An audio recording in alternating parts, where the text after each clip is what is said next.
Hey, welcome back to 5 and 25. Scout and I are hanging out in the Coyote Hill barn here. Acts chapter 9 is our new chapter. And when we left off, Christianity was growing, but now Christians begin to be persecuted in the city of Jerusalem.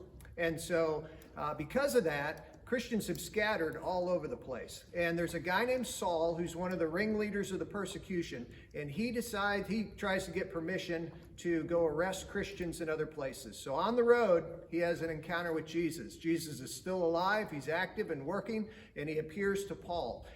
He also, in a vision, gives instructions to a guy named Ananias. In all this, here's a couple of points I want you to just make sure you note in this chapter.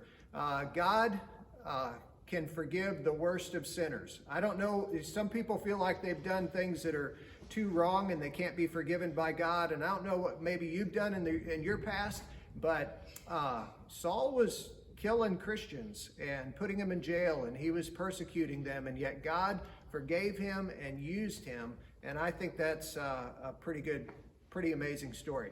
The second thing that we wanted to point out as you look at this, and also you'll see a story of different things that are happening to Peter in the end of the chapter, is that God is using people.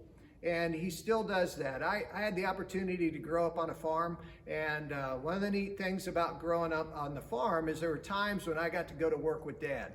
There's not a lot of professions where you get to go to work with your father, but I got to do that. And so here's the big idea that I want you to take from this chapter, is that God lets us go to work with him.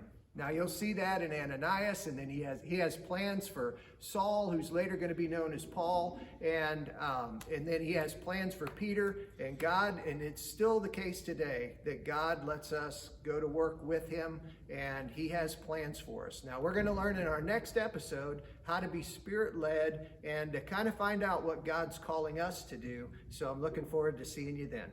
God bless.